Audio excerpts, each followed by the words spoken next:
difficulties, trouble, uh, school, all kinds of things. Somewhat disturbed, you know, coming from a large family, very poor family, going to school with sometimes my father's clothes, who was twice my size, gets embarrassing. I had all kinds of problems, mainly with school. Uh, Many occasions I run away from home in order not to go to school. I was picked up by the police many, many times, uh, stealing from stores in order to survive, food mainly. I was put away in youth house several times, put away in various places upstate. And it wasn't until I was, I'd say around 10 or 11, that I was put into Wooltwick School. Then there was a change. What sort of a change was it? Being in the country was the first time I'd ever seen the country. I never thought there was such a place as country. I just remember Brooklyn, figuring Brooklyn, it was that way all over the world. And coming to the country for the first time and seeing it and having a teacher take special interest in me, uh, pushed me over to the other side. I began to change, have confidence in myself, and in school.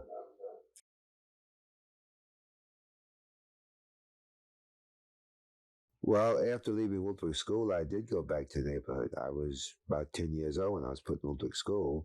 I was there for 2 years. For 2 years. Then when I was 12, I went back to Brooklyn, and I had two older brothers that were into boxing, and I used to carry their bags to and from the gymnasium. And it was through them that I became interested.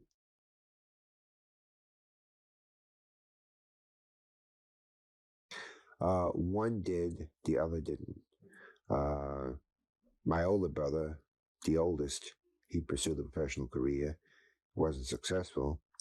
But my other brother, who was older than I, but younger than my older brother, he won the Golden Gloves back in 1949 and never pursued a career in boxing, just amateur, that's all.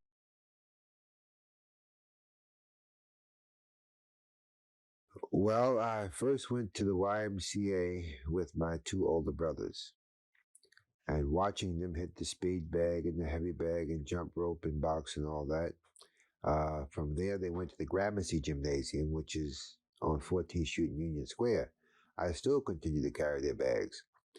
So after a while being at that gym at the age of about 14 and a half, pretty close to 15, they gave me some gear and asked me, did I want to fight? And I said, yes. So they gave me some boxing shoes and trunks and things like that. I only wanted to learn how to hit the heavy bag and speed bag the way they did. But in the process of doing so, I became very good.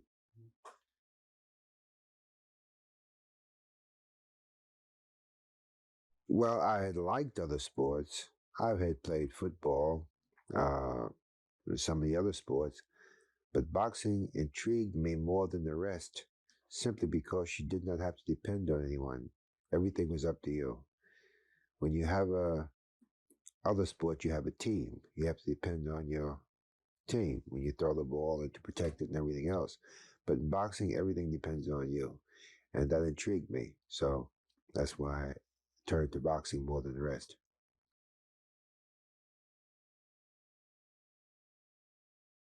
Well, my mother was very much against it.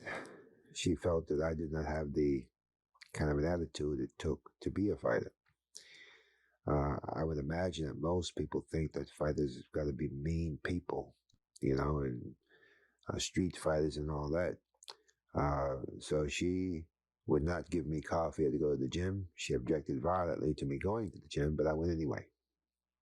How about the other members of the family? How did they feel about it? Well, my two older brothers never discouraged me or encouraged me, you know. So everything stayed pretty dormant for a while up until I won the Golden Gloves. And everyone was shocked, especially my mother. And then I went on to win the Golden Gloves again in every other championship, including the Olympics at 17. Then she was totally shocked. I was happy she was shocked.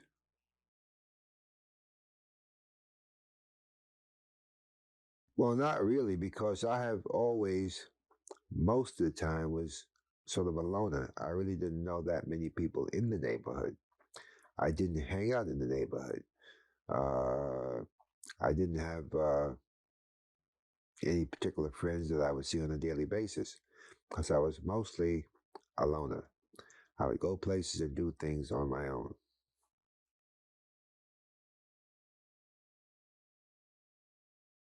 Well, my style was, you see, a fighter, you teach him how to execute, throw punches, defense, offense.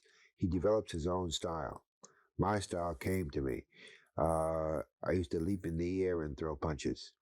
And that's something I did not plan. I did not train for. It just came. It was part of my style.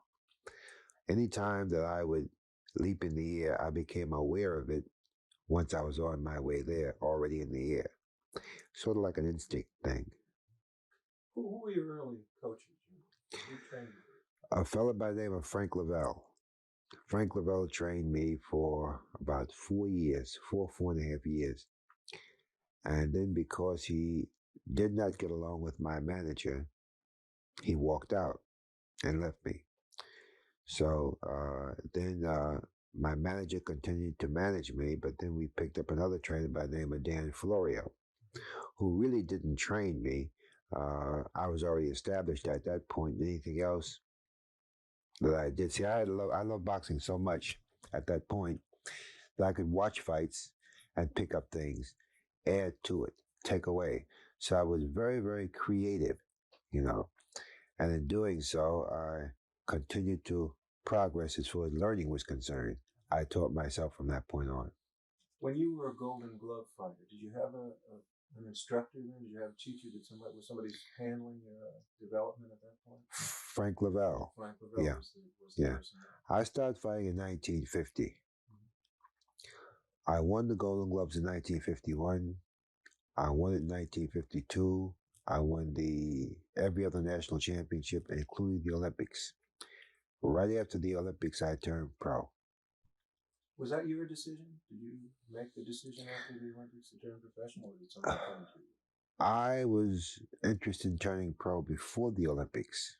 Of course, back then I didn't even know what the Olympics were. They weren't that important to me. It was just another tournament. But my manager told my trainer, don't let him turn pro yet. Keep him amateur because if he wins the Olympics, then he won't have to start from the bottom as a pro. He'll already have a name. And you say you looked upon the Olympics as just another tournament. Is that what it turned out to be? What happened when you actually got to Helsinki? Well, after arriving there and learning what it was all about, representing my whole country, I would have to say I have regained. I was the youngest ever to win the heavyweight championship, and I'm the first man ever to regain it. I have never had a more prouder moment than the moment I got in winning the Olympics, and that's after I learned what it was all about.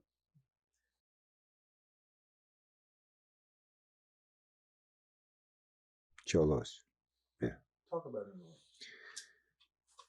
Well, Joe Louis, in my opinion, I love the way he fought in the ring. I love the style, but more than anything else, I love the way he carried himself outside the ring. See, to me, the greatness of a champion is not only what a man does inside the ring, but it's far more important how he carries himself outside the ring. To me, that's a champion. And Joe Louis represents the top as far as that's concerned.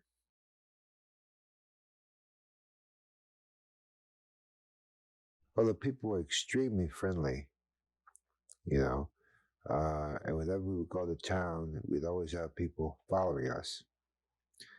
I believe the majority of the people at that point, way back in 1952, had never seen anyone of my color. And they were very curious and they would follow and look.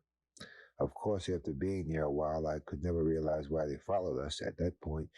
But I began to realize it, from some of the other people. But I guess it was done in a friendly way. Oh, yes, very, very friendly. There was nothing, they were just curious. It's just like if I had never seen a white person, I would follow them around and look at him and compare him. Mm-hmm.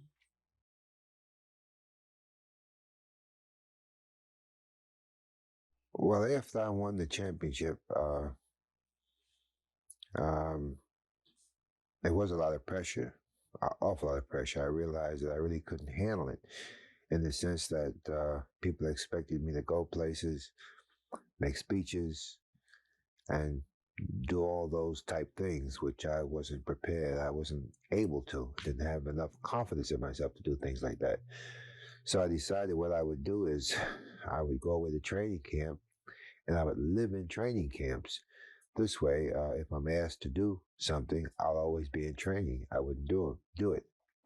So this was my way of getting away from uh, doing things which I didn't feel I was able to do or capable.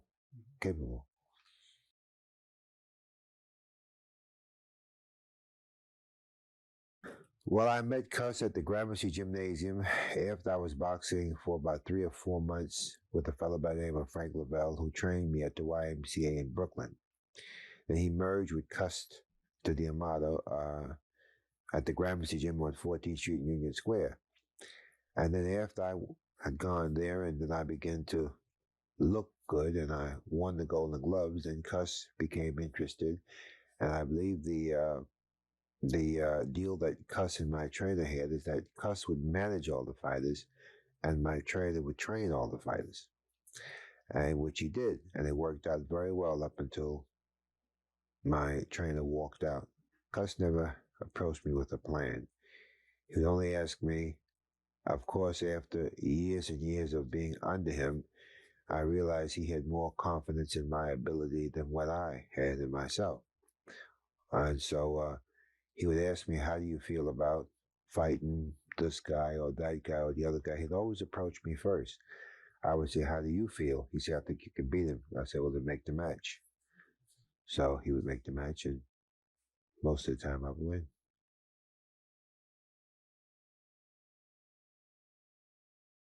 I really didn't know. I never even considered it.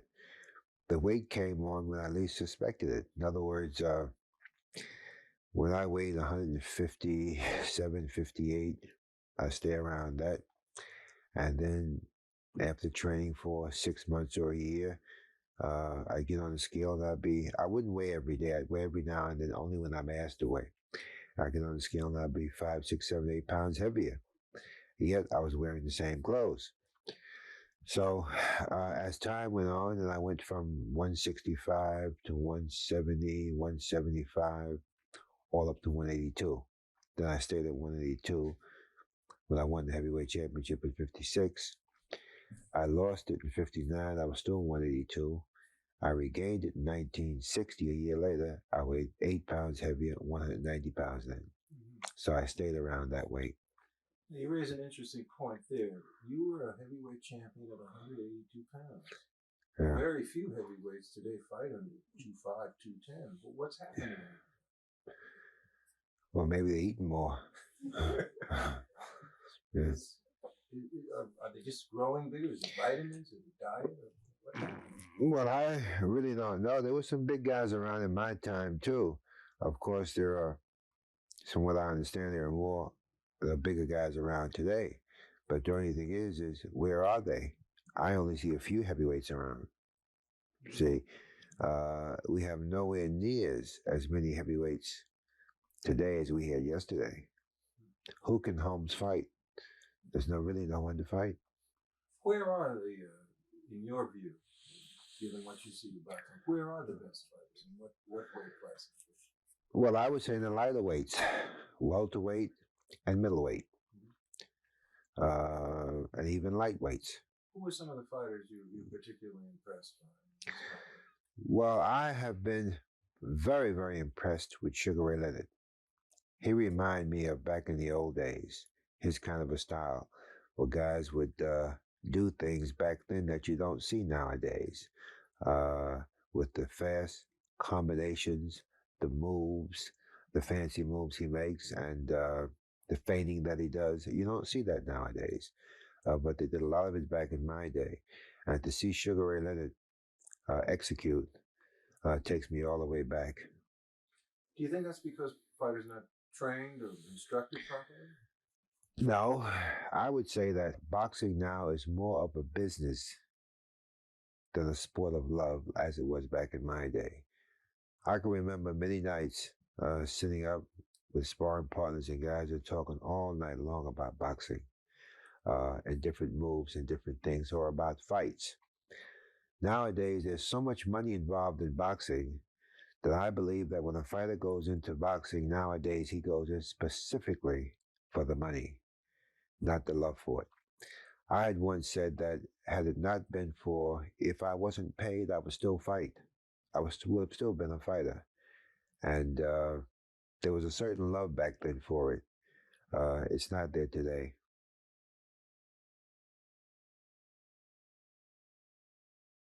Well, as far as conditions are concerned, the conditions are still there. You know, I don't think that the fighters today are as hungry as they were yesterday. You see, when you love something, you will take it beyond what it really is. What I mean by that is you'll do things like fast combinations like a Sugar Ray Leonard or the beautiful movements of a Cassius Clay or the hand speed of myself, the leaping in the air. You take it beyond what it really is. And you really got to have a love for it to do that. So nowadays, you very, very rarely see that. The last I've seen it was with Sugar Ray Leonard. Do you think a champion, such as yourself or any other boxing champion, can produce another champion? Can you use that experience and make another fighter into a champion? Only if he cares about it as much as I do. If he loves it as much as I do. I can give him, I can show him how to punch, show him how to be defensive and offensive. But as far as anything else is concerned, it's all up to him. If he has the determination, the will, the drive, and is willing to sacrifice and to give all of himself to it, yes. You mentioned Joe Louis and you mentioned Ray Leonard, and I would assume you mean by what you said about them that they are kind of champions.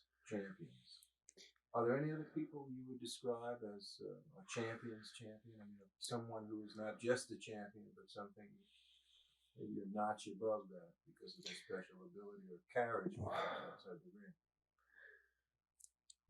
Well, there was a lot of great champions, in my opinion. Uh, Jersey Joe Walcott, I loved his style. Uh, Rocky Marciano, I have a tremendous amount of respect for Rocky Marciano simply because, in my opinion, Rocky Marciano had no ability whatsoever. He was clumsy. Every time he threw a punch, it was like a sledgehammer. So he had no style. But I've never seen a heavyweight champion that possessed the kind of determination that he had. He got to the top on sheer determination and stayed there and has never been beaten. So I respect him and say he's a great champion based on determination. Joe Louis threw the shortest punches I've ever seen a heavyweight champion throw, and the way he carried himself outside the ring. There are so many other things, like Cassius Clay, or as you may call him, Muhammad Ali. I call him Cassius Clay.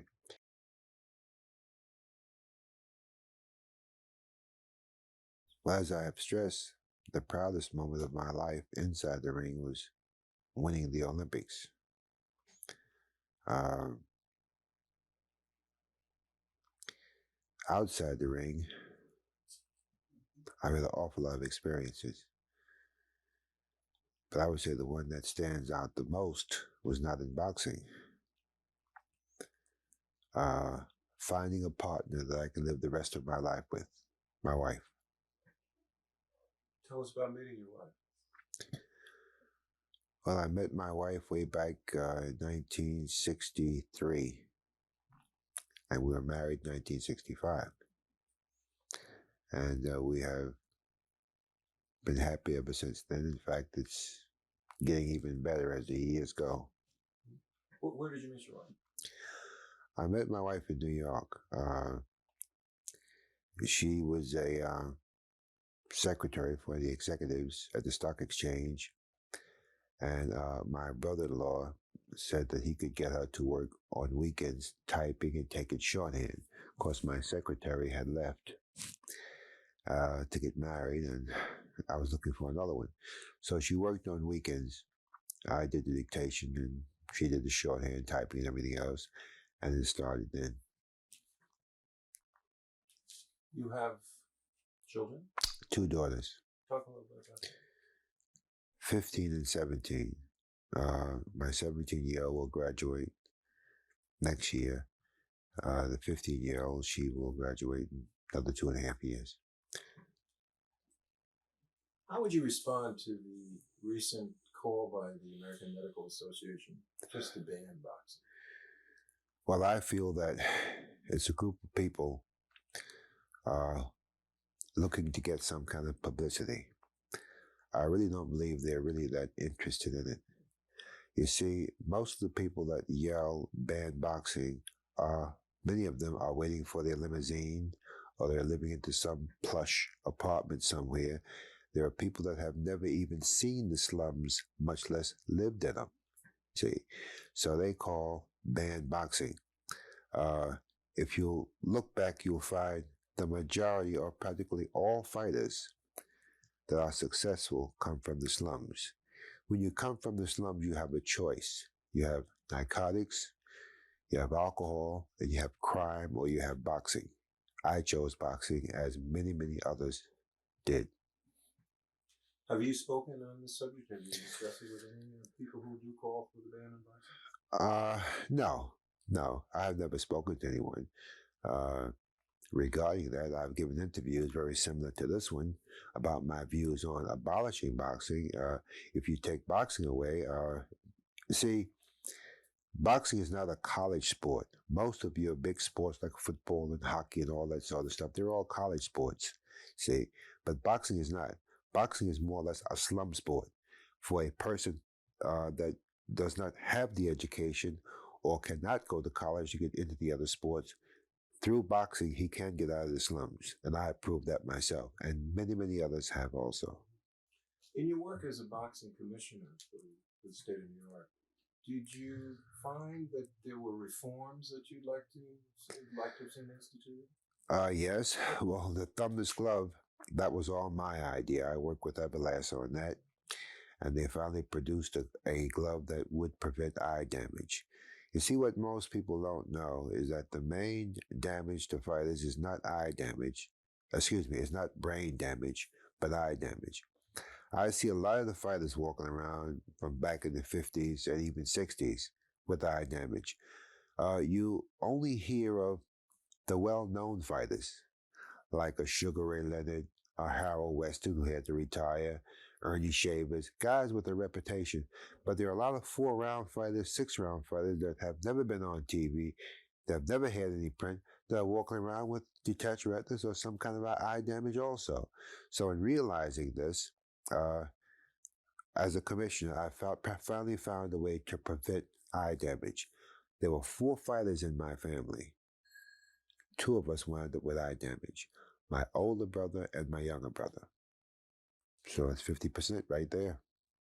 What has happened to the campaign to use the thumbless glove throughout boxing? Well, fortunately, we have a commissioner now who's there, who has listened, and he liked my ideas. I've been to see him. I could talk to him, and he is still going to keep it going. He's not going to eliminate. Usually when you get a new commissioner, they put their own ideas in. But this guy, Frank, is all right. I really like him. I'm still able to work with him. And one more thing, which I tried to institute for fighters, but I fail. But Frank, the new chairman of the commission, is going to try to push it through. A pension plan. All other sports have a pension plan. And the one sport that needs it most, boxing, does not have it.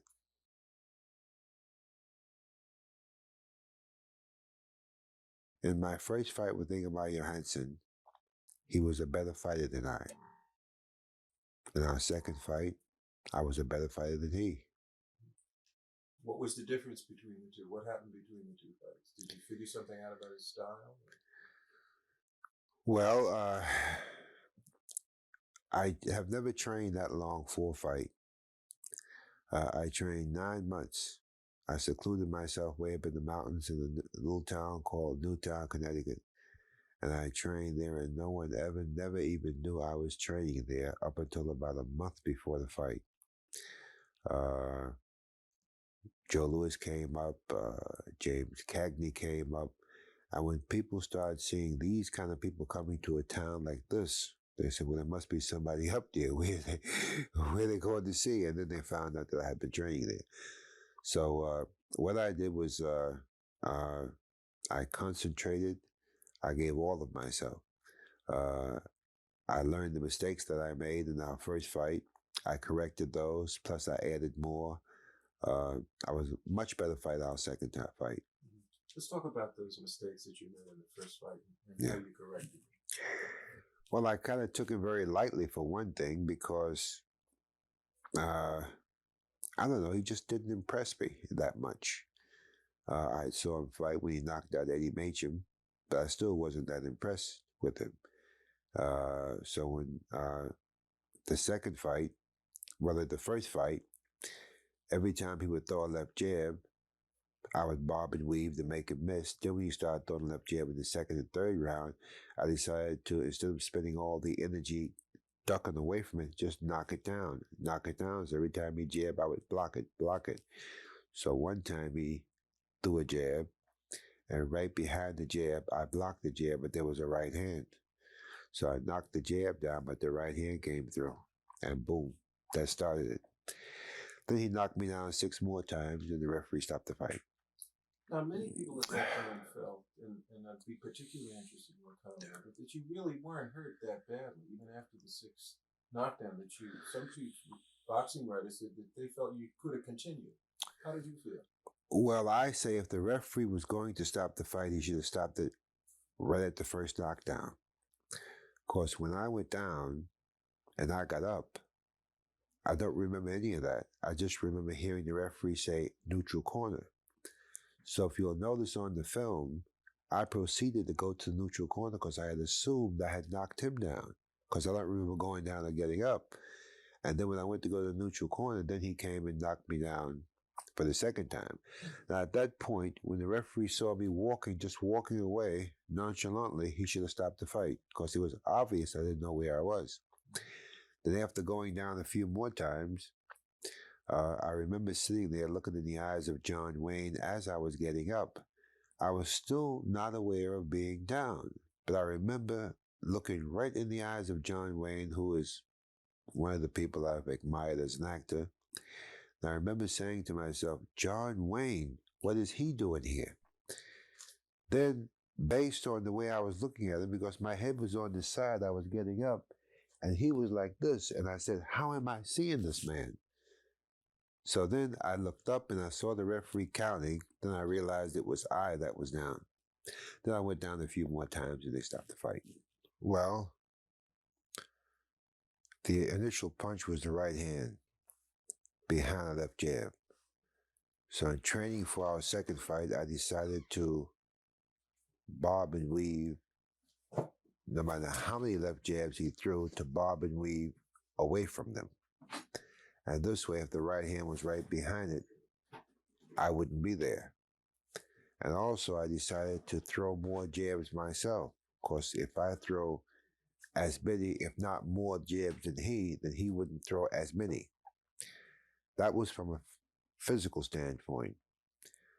From a psychological standpoint, I always fight better fights when I have a lot of respect for my opponent and a bit of dislike.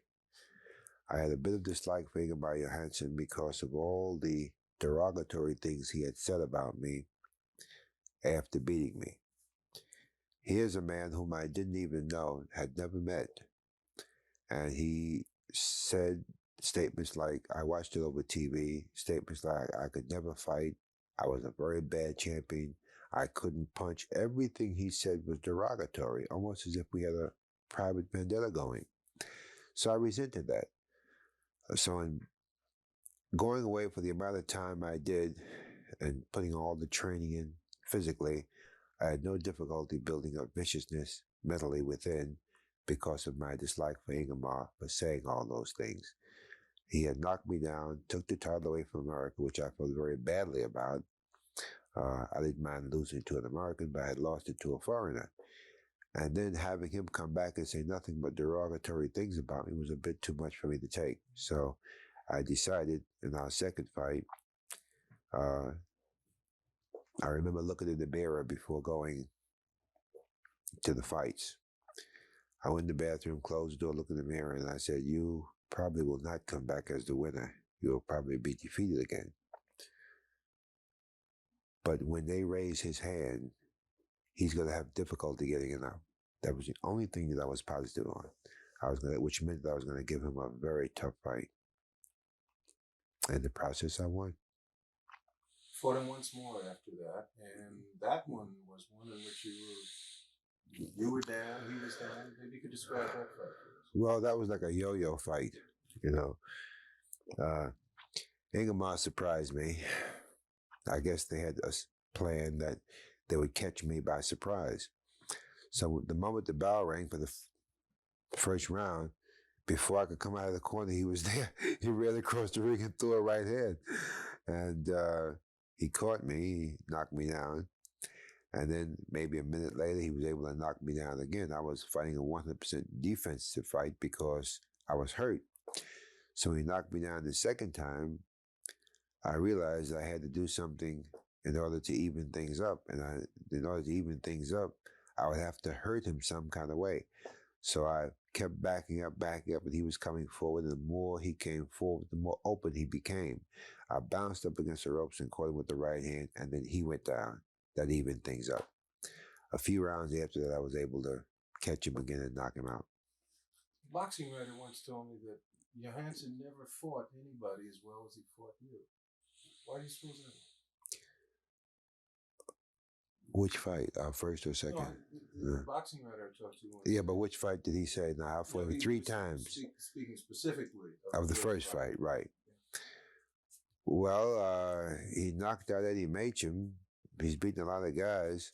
I found him very, very difficult to get to in our first fight because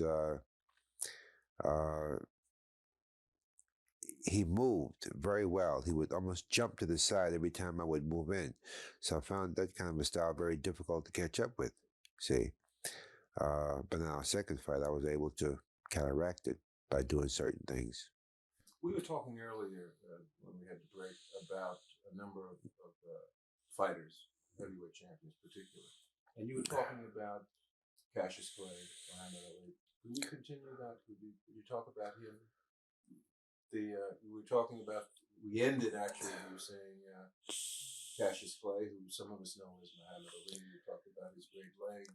Yeah, has the most beautiful legs I've ever seen a heavyweight with. A man can dance around the ring for 15 consecutive rounds. And when you get a guy that heavy, that weight, it's very, very difficult. But he could do it for 15 consecutive rounds, almost like a ballet dancer. And I would say that the most complicated thing about him, I know by fighting him, was not the speed of his punches, because I have very quick reflexes and I have good speed also. But the only thing that confused me was his legs. Constantly moving, the speed of his legs. Mm-hmm. If you talked about this a little earlier, but perhaps we could get another comment about it, and that is the idea of the champion, of what makes a person a champion. Obviously, you feel that it isn't just the act of being within a sport, but a number of other things. If you were to complete a sentence that began, "To be a champion," how would you finish that? To be a champion, one must give all of himself to that one particular thing, which in turn will make him the best there is.